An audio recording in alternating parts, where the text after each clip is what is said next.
Thank you for joining us on TRP Live, a program created by the Reclamation Project, the folks who believe in no soul left behind.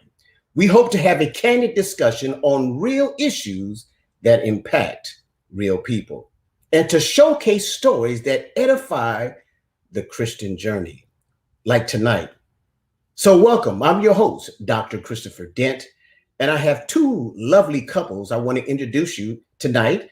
So let's bring them on and let me introduce you to the head of the house, and that's Lloyd and Shanjanae.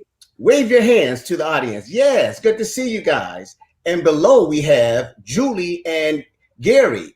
So raise your hand. All right. So these couples are extremely unique. What makes them unique? They never dated. They looked at one another, said, that's the one. I'm not looking at no one else. And I'm going to do what needs to be done so I can have her or him permanently in my life. And that's what they did. So if you were asked Julie, Julie said, I didn't mind driving up to San Francisco because I found my man up there. And I had my binoculars on. I said, Gary's the one. And I don't mind driving from Southern California to Northern California because I'm going to get that guy. And Greg said, I'm going to let you catch me too. Don't think it was going to be that easy. But Julie knew how to take that fishing pole and just say, well, come on here, Gary. And Gary said, I'll let you take the bait.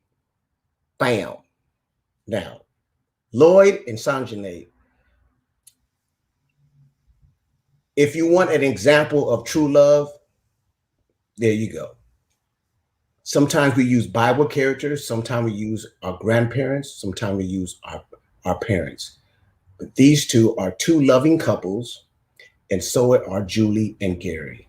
So today we're going to jump right in. I want you to know before we get started, early Happy Mother's Day.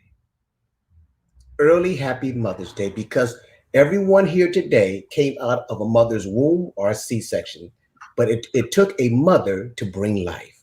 And I'm glad that God gave us the ability to see 2020 on this day, May the 7th. Okay, let's jump right in.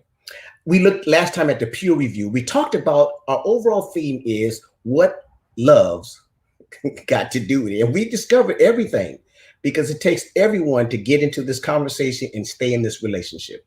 Okay. So the Pew Review said there are 8 categories to help build a marriage or make a marriage work. We're only going to focus on 3. I'm going to get in and I'm going to get out because I got other things to do, and so do you guys. So the first one was faithfulness was at 93% faithfulness. So what does faithfulness say? Faithfulness says this: every time you leave the house and I kiss you, I want you to be faithful.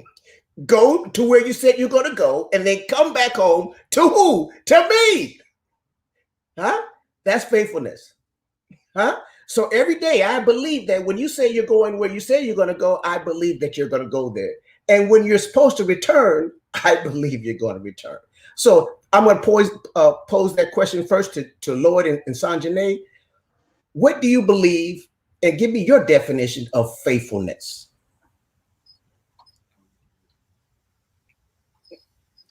Faithfulness. So sorry.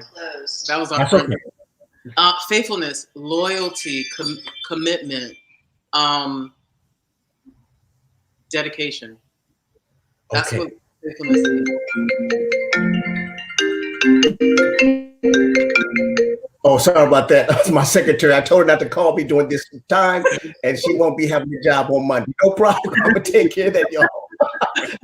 I told her in my house, I just played the piano, I played a sonata, and I told her, do not interrupt me, but that's all right. Wait till Monday comes. Now, what are we talking about that faithfulness? Faithfulness. What was your answer? Loyalty, commitment, dedication. I want you to give me an example, a scenario, Lloyd, within a relationship, not just definitions, because anyone can do definitions. We're trying to help other people. Well, faithfulness is knowing that you can find yourself in a situation that can be compromising, and you hold yourself accountable. Make sure that you don't find you don't you separate yourself from a situation that can make you, as far as marriage is concerned, separate yourself so you won't break the faith that someone else has, or the covenant. Yeah. Good job, Julie, Gary. Same question. Holla at your boy. Talk to me. So I might be one of the senior folks. Come on, in senior. this interview, and with that, I've been a younger man, and I remember when faithfulness wasn't really what it is to me today. All right. Nowadays, faithfulness, it's a way of life. There is no question to me whether or not being faithful is an option. Come on, Gary. Yeah, come on. No, it is what it is. Mm-hmm. But I think, and I'm not judging, and I'm not judging anybody, but there comes a time in people's lives where you realize that you are ready to be faithful, and that those questions or distractions aren't an option. It is what it is. It is what it is. Gary, that's good. Now, is that through trial and error that you come 100%. To that conclusion? I'm 50 years old. Don't tell me. I know, but I've lived a minute. Right. And when I was 30 years old, I didn't know what faithfulness is. Okay. Right. It took me to where I am today to realize, for me, I know what faithfulness is, and I think I do, but I know that this woman right here is, this is a woman I want to spend my life with, and that's it. But I was kind of a late bloomer, as some might say. Yeah. And in my 30s, I didn't know faithfulness. Right. Well, absolutely not. I was still young and immature and distracted, and being a knucklehead. Right. But yeah, it took me a minute. Gary, just before you answer that, Gary, my hat goes up from a man to man, because what I heard you say is it took me, it was 20 years, 30 to 50 is what? 30, 2 40. decades. Yeah. And so it took that time. But while you were trying to work those things out, you had a faithful woman by your side saying, don't worry, he's made some mistakes, but he's working it out. And one day, and that's May 7th, 2021, he's going to realize that what to his left or right, I don't know where y'all standing, but sitting, that I got a good woman, a good man. And why am I taking time to emphasize that? Because sometimes when you get married or in a relationship, everything is not perfect. And so you have to have stick-to-itiveness and say, I'm going to work with this person, and we're going to work through these various trials and tribulations or situations. Julie, talk to me now. Yeah. I mean, you're hitting on some sensitive, deep points that we've lived through. We're here today stronger than we ever been, but we, grew as people, and our definitions of faithfulness were different coming into the relationship. And yeah, but decisions were made, and you've got that scale, and you're trying to weigh, what are the pros, cons, can this person learn? Can I forgive? Can can we make something better together? Because there's something about the two of us, there's so much positive that outweighs, some of the bad decisions or hurt. And that's the beautiful thing is, instead of, in our case, being able to compare with a prior relationship to a current, we're a scenario or a situation where we were able to learn and come onto the same page with faithfulness and compare who we were before to now, and be really happy and enjoy the marriage that we have now.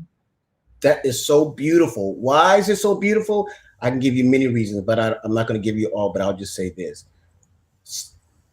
People are always looking, saying that, is the grass greener on the other side? Man, Gary and Julia, they're so they're perfect. Oh my goodness, they're beautiful. Oh my goodness. And they don't know that you guys have struggled. People will say that, or, it's kind of like, then I'll have a little sarcastic side of me where I'm like, if you only knew, we had to go through a lot to get here. And, but I'm glad that people see us in that way. So that's great. Hey, keep talking. I have to get this because it's important. Hold on for 1 second. We're listening, Julie. Go ahead. Yeah. So, but for those of us that have been around a minute, Hello? the grass isn't greener. But it's up to each individual to figure that out on their own. I'm not the sharpest tool in the shed. I'm far from it. So it took me a while to figure that out. And I was blessed to meet this young lady who, like Dr. Dent said, as soon as the day I met her, I knew there was no question. I never met anybody like her ever. But to each your own, right? Folks will figure that out when they figure that out. But yeah, and Gary, when you said that, and Julie, when you also said there were decisions that you had to make, or you said it's a choice. Faithfulness truly is a choice, and that your faithfulness will be tested, and it'll be tested, and you'll be tempted, but it's a choice. Knowing that maybe you're making the decision from a lesson learned, or you know that what you have is a gift, that it is a gift, and you're not willing for a moment of pleasure or whatever to throw that away. It is a choice that you have to make every single day. That's right. And That's right. I just wanted to say that I wanted to reiterate your point of it being a choice. It's not always easy, but it's worth it. Yeah. It's worth it. Right.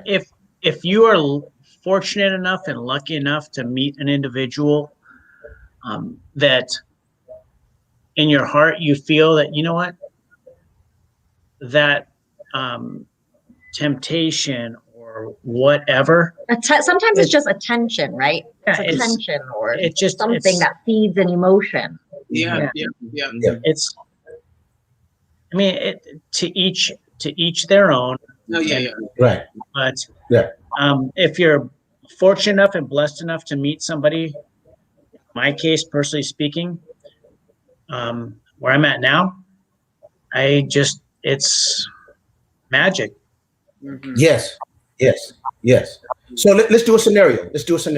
I'm making it up. I don't have to try to act like I'm smart, but I am, because my GPA says that I am. I say that. Well, the doctor says that you are.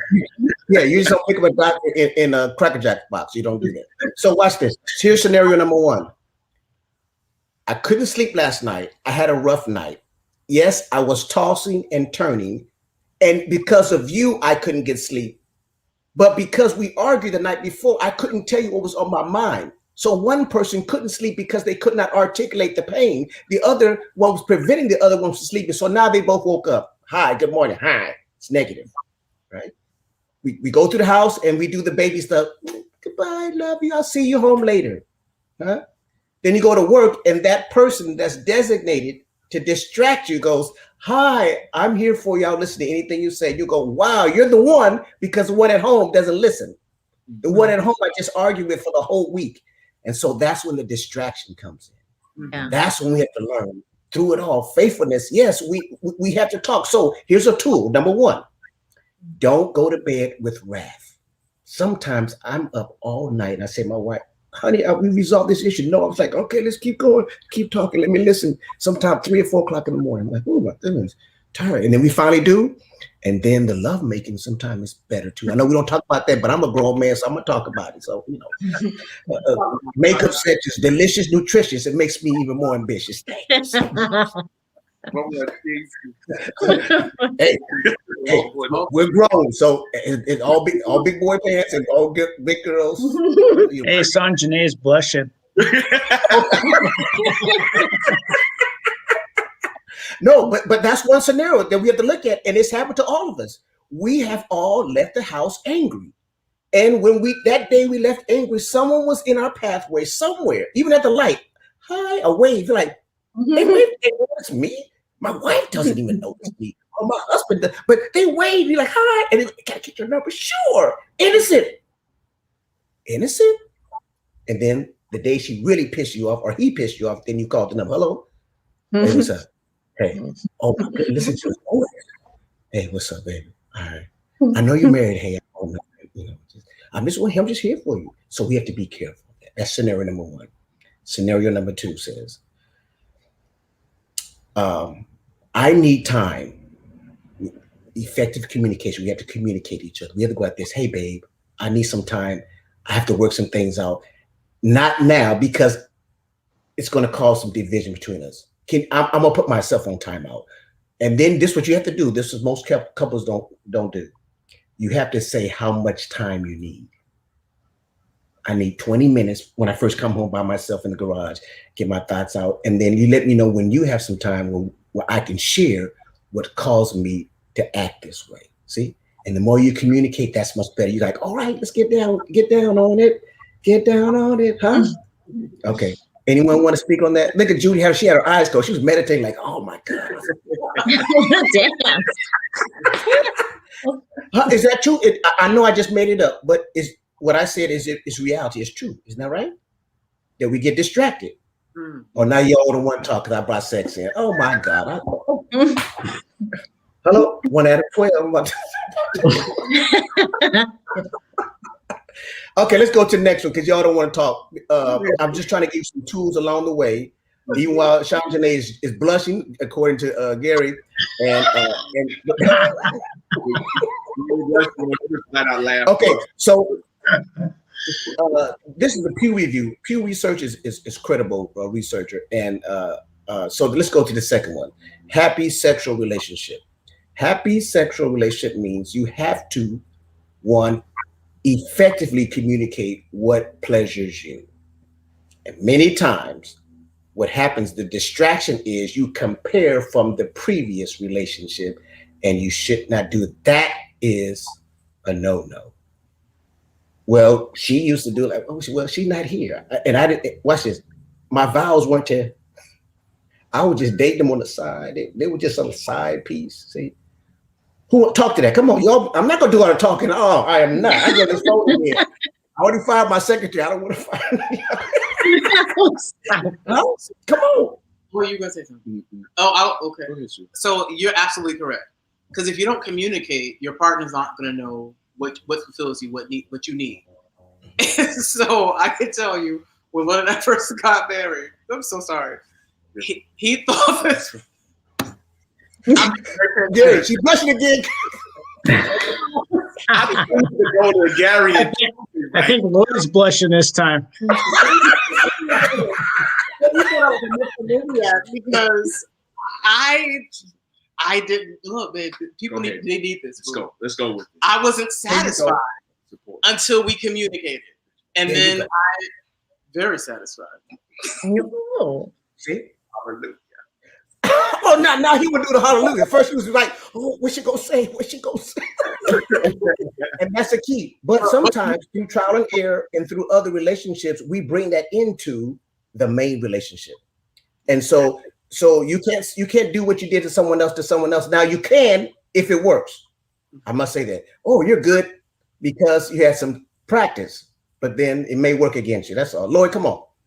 And also, if you're inexperienced, I mean, a lot of times you feel like you would champ everywhere else if you were somewhere else, or you just don't know what to do, period. And you come to a relationship, and I think we touched on this in our last discussion, but making sure that you meet in a marriage, you're supposed to meet your partner's need in every which way. And that includes inside the bedroom. If you think that you're doing everything you need to do and your partner is not happy at the end, or they're like, "Oh, good for you, you enjoyed yourself," that's kind of that's unfair. That's unfair. I want to make sure that people that my wife can go to sleep. At the end. So I make sure I do everything. We know you are. That was sorry. I think I went a little bit too far. But okay. Dang. Well, that is being satisfied. It does create the males to kind of curl up and fall asleep. Mhm. We're doing real talk because people don't hear real talk. So I know we laugh and he's giggling, but real people need to hear real conversation. Mhm. And so that's why we're trying to do it. So Julie and Gary, come on, holla at us. What's your thoughts on that? I mean, Somebody's over there, both of them. No, I'm playing. I'm just like, as you know, we're kind of on this topic, just kind of reflecting on us, right? I haven't even asked ourselves this question lately. But you know, we're moving into 11 years of marriage and there's phases and, you know, I think it's one of those things where, yeah, we probably need to, I guess, as people get married, right? Maybe the amount or quantity, right? You just, time goes by so fast and we get busy and we have other hobbies and things we love to do and we're exhausted at the end of the day.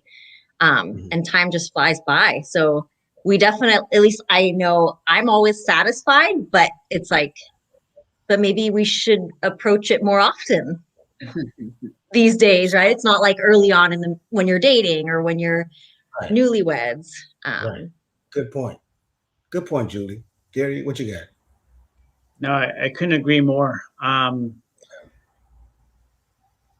flies when you're having fun, and I don't know if it's an age thing or the older we get, but before you know it, it's like, wow, a decade just went by in our relationship.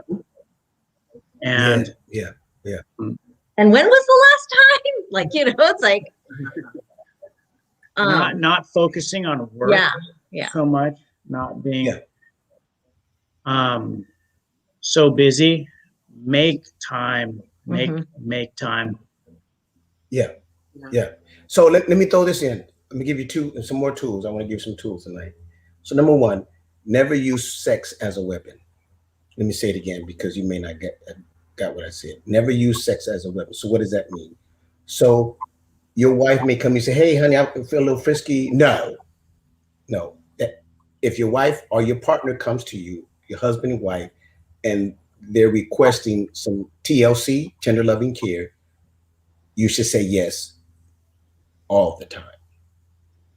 Never use it as a weapon because a lot of relationships are going under because they use sex as a weapon. Two, the one that is not as experienced, there's sometimes they lose some power.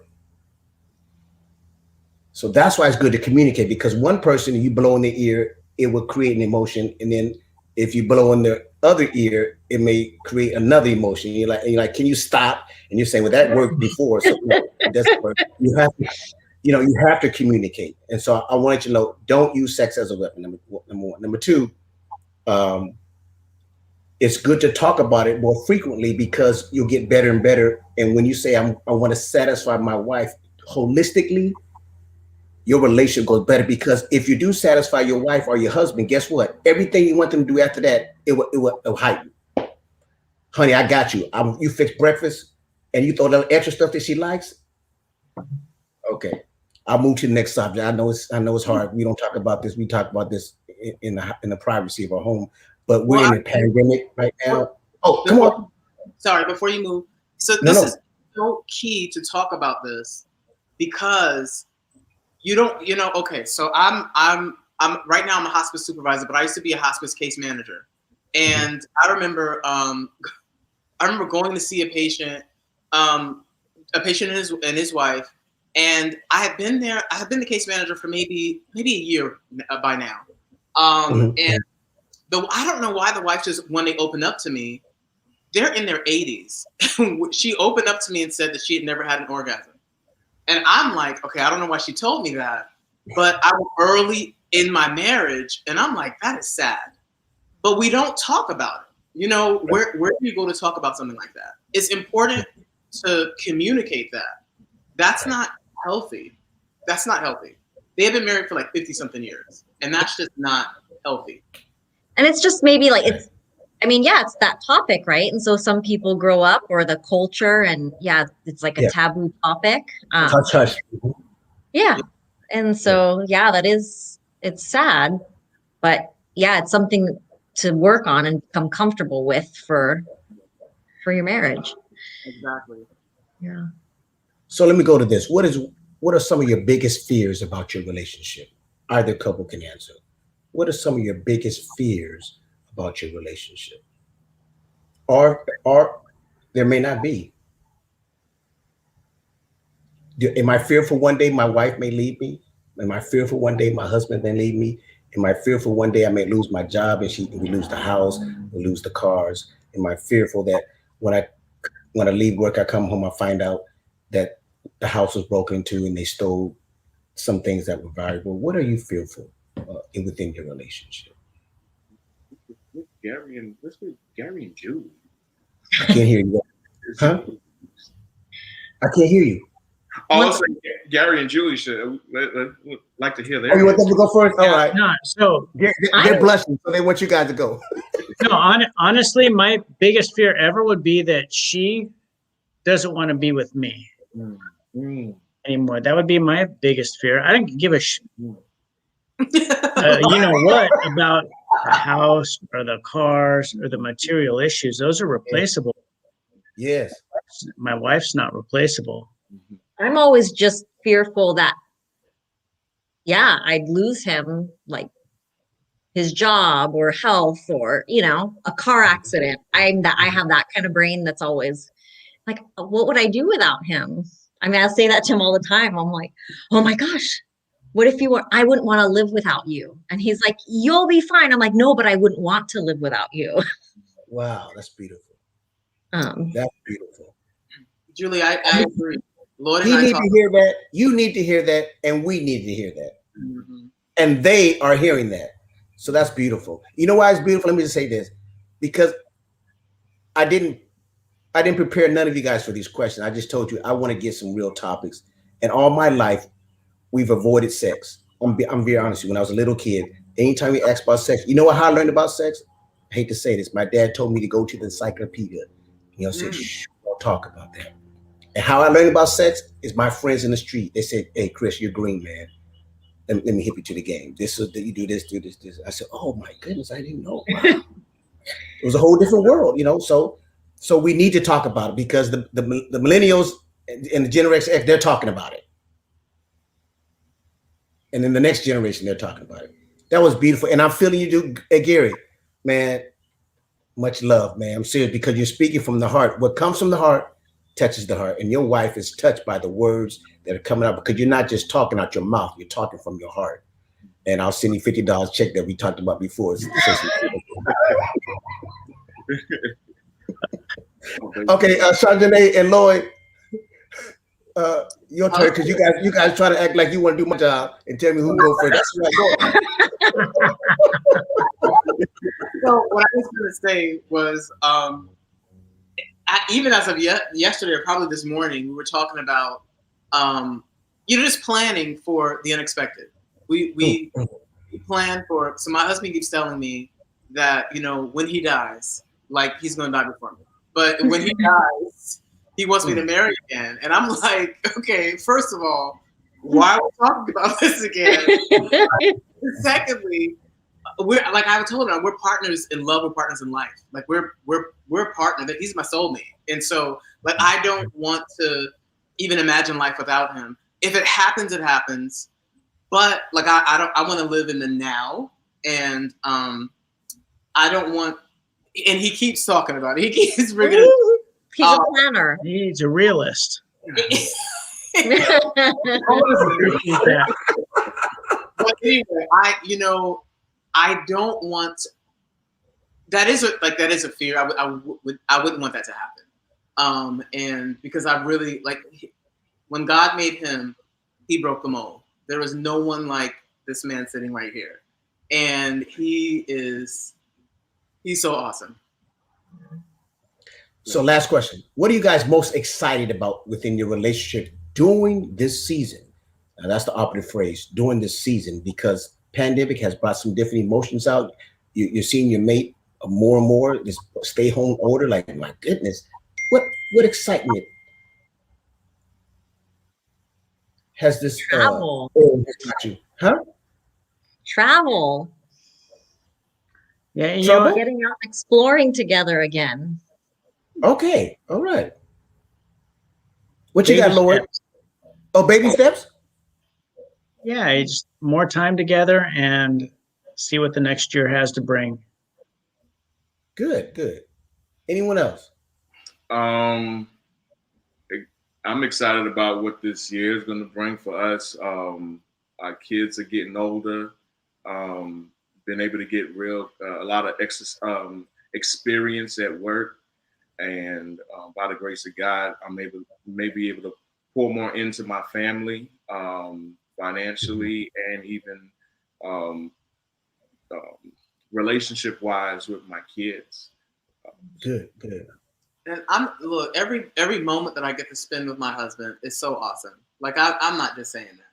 We really enjoy, even if it's going grocery shopping, we just really enjoy each other's company. So I'm just excited to be with him, even though he's sitting right next to him right now. It's exciting. It really is. Lloyd, do you feel the same? Because I'm picking up. Heck yeah. Oh, I need to see it. I need to see that. You know. I normally work from homes on Thursdays, and when my wife is like, "Oh, I'm going to go to work," I'd be like, "Well, I can go to work too today. So how about I drive you all the way to work, and then I'll drive all the way to work." Because I just want to spend time with her. There's this guy that I like to listen to. His name is Kevin on Stage, and he has this podcast, and I listen to, and I'm like, let's listen to this and talk about what they're talking about, or laugh about what they're laughing about on our ride to your job or on a ride to my job. I just like spending time with her. The car was the place where we spent most of our time. Because when she was doing hospice nurse, being a hospice nurse, when she was going out to people's houses, I would drive her to the different patients' house just so I could be with her. And so, spending time with her is one of the greatest joys I have in my life. And that is so beautiful. Let me ask you guys this: what is the one thing that your spouse can improve on? One thing. If you had one, it could be none. You say, my spouse is perfect. But if you had one thing, what could he or she improve in? Dent, you messing, Dent. You messing, Dent. Well, I would take I would take that word messing and put helping. Okay, well, thank you. Let's help offline. Because remember, we're not just helping ourselves. There's other people that's listening that needs to hear this. This is a very crucial time that we're living in. Most people that don't deal with reality, they smoke. If you see all those weed places, the lines are long because they don't deal with reality. Gary, talk to me. Let me jump on this grenade right now. Come on. So I'm going to say my wife is amazing, but I can only tell you what I can do to be better. I got bad hearing, but I need to listen better. That's my one thing, is trying to listen better. Not hear, but listen, because there are two distinct differences right there. Yes. I'm going to leave it at that, personally speaking. That's good. Thank you. That was beautiful, Gary. What's that? Mom, we got to hear you, man. What's up? Oh, I said that was beautiful. Yeah, that was beautiful. And you're leading by example. Yeah. So we're gonna follow suit. That's exactly what I'm I'm honored. I'm absolutely honored. Hey, and you're making your wife blush. She's like, "Is that my husband talking?" What? Okay, we're following his example. Okay. Yeah, he doesn't blush.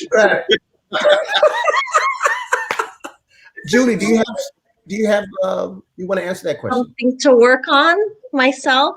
I'm sure that I can work on not nagging so much about.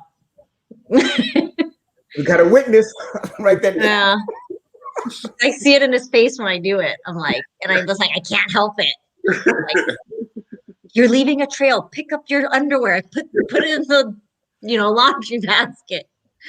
Stuff like that. Okay. Maybe it's not a big deal. Maybe it'll get put away eventually. Maybe I should just chill out and let it happen. Would that be better? Just pick up my shit.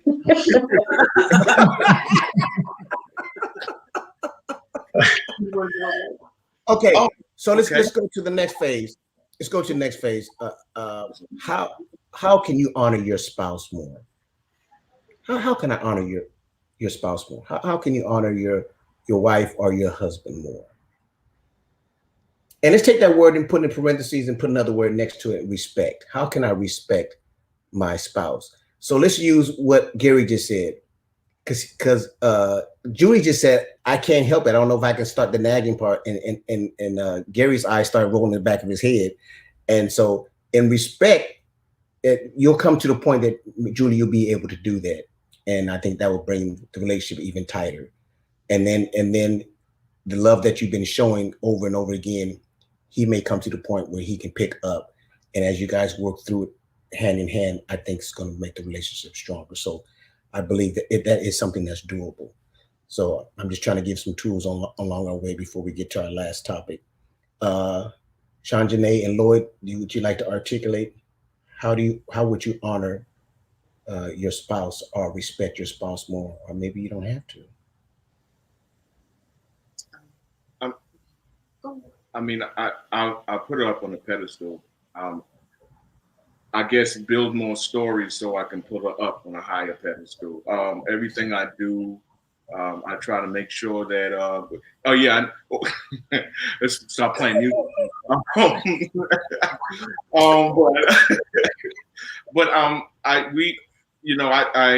always try to make sure I honor her by telling my girls about how much of a warrior their mother is, how important their mother is, and the different things that she does in life.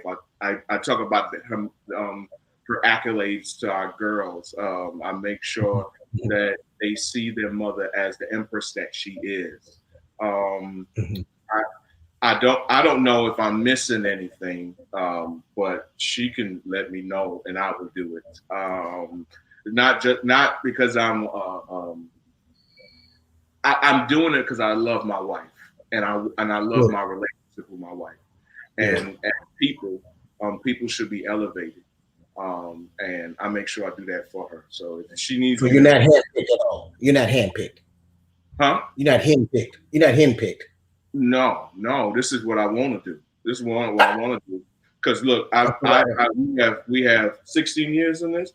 You got 16 years in this, and I've seen a lot of toxic relationships, and I don't want my relationship to be toxic. And so I work hard to make sure my relationship is not toxic. Because that's beautiful. It's a happy wife, happy life. It's a happy wife. I feel like the whole world is happier. So come on, happy wife, a happy life. All right, let's go to our final question, and that is sharing household chores. There was 62%.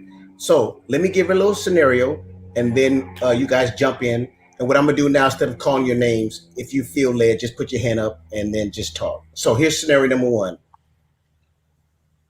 Wow, I had a busy day. I worked 8 hours and I'm tired. I called home early and said, you know what? I'm tired. I don't feel like cooking.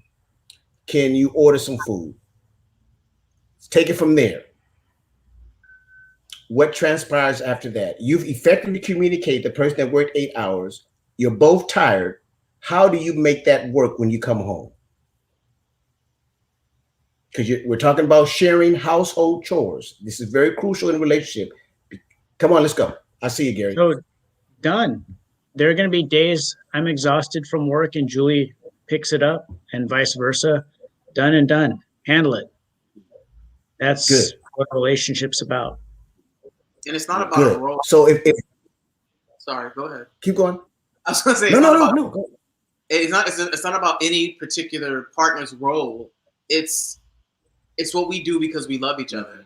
Yep. And if I'm tired, Lloyd cooks or orders, vice versa. Just like Gary said, it's done.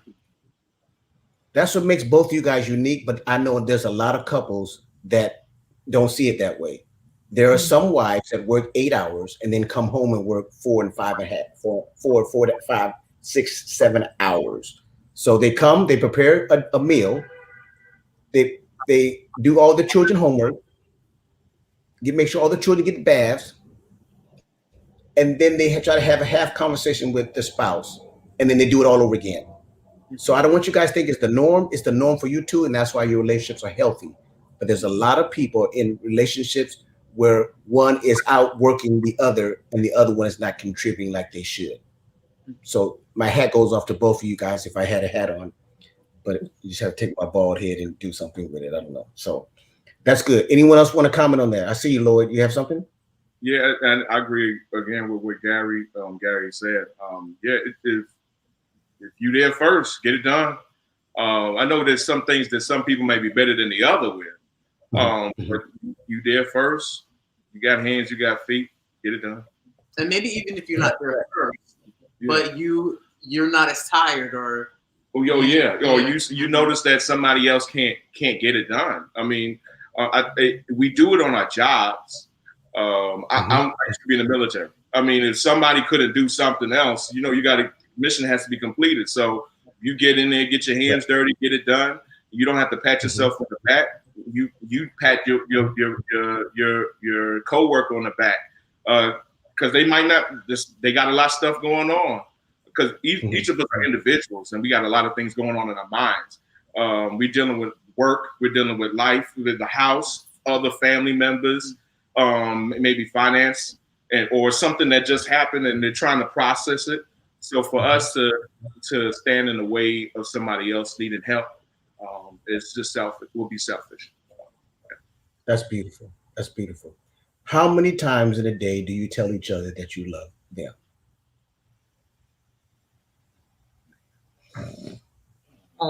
All day.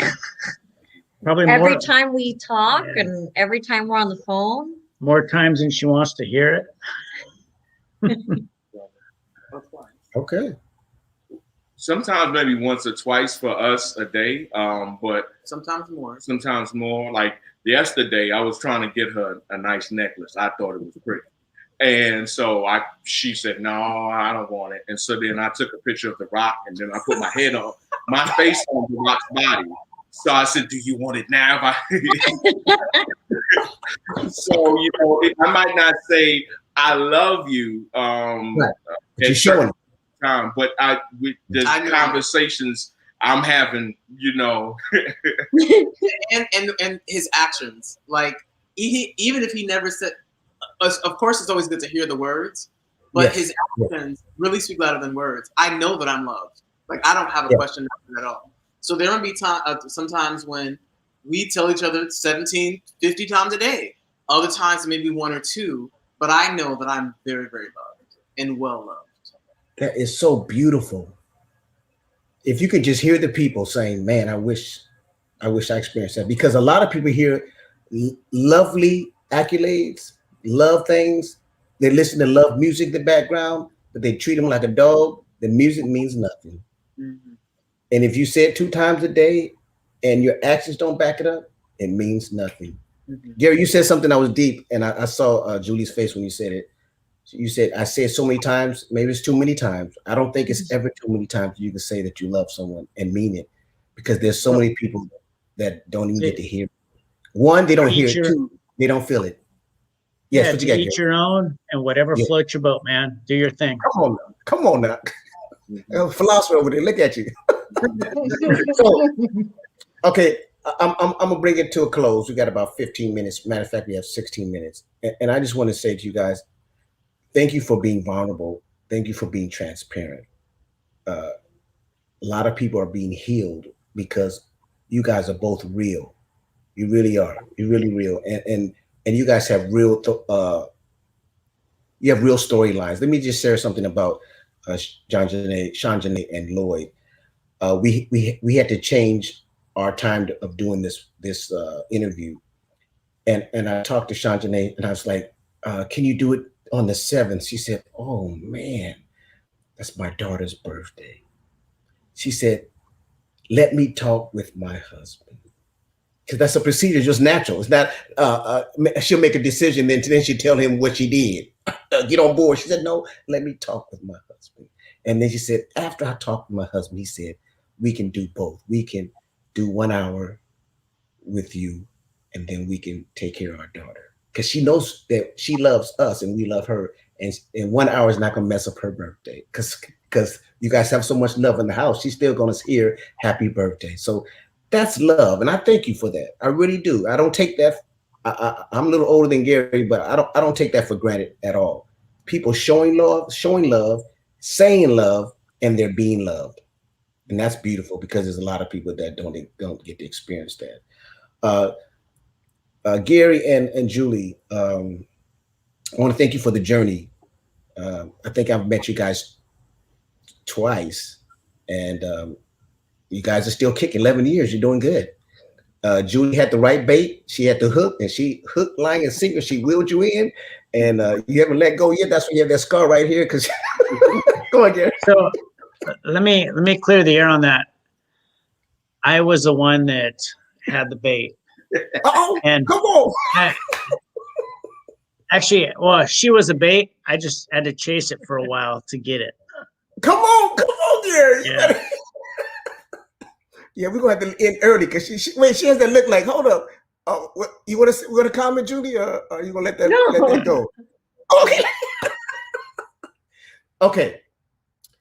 Give me 5 words to describe your mate. Each one, and then we'll fade out. 5 words to describe your mate. I made it odd on purpose so y'all can think about it. Huh? I think I just have to do it quick. I don't know if I think too much. No, don't think about it. Just do it. So Please. Go ahead, Julie. I'm sorry. After you. No, Okay. Sanjani, go ahead. Okay.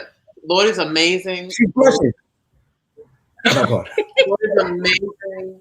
Lloyd is wonderful. Understanding, patient, loving, and what's my last one? No, that was 5. Oh, was it? Yeah. Amazing. 6. I can keep going. I can count to 5 now. So I'll leave it at that. what you got, Lloyd? Right. All right. She's a warrior. She's powerful. She is considerate. She is. She's hardworking, and she's loving. Good. Okay, my turn. Gary's brave. He's compassionate, yet very strong. Also extremely hardworking, and probably more sensitive than I may give him credit for. Oh, good. Gary, what you got? Julie is beautiful, passionate. She has a ton of heart. She's stronger than she knows. She doesn't think she's strong, but she is. And she's just all around amazing. In regards to the strength, are you talking about physical or mental, or is it both? No, mental and emotional. Well, she's strong too that way, but mental and emotionally, she doesn't think she's the toughest thing out there, but she's tougher than she knows. Okay, that's beautiful. I want to leave with a little word from David Willis. He said these words: "A painful truth is always better than a hidden lie." I'll say it again. A painful truth is always better than a hidden lie. Why?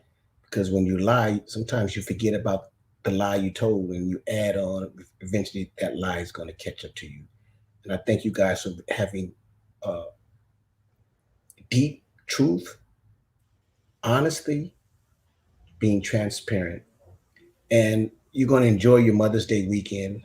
And I hope you continue to enjoy each other.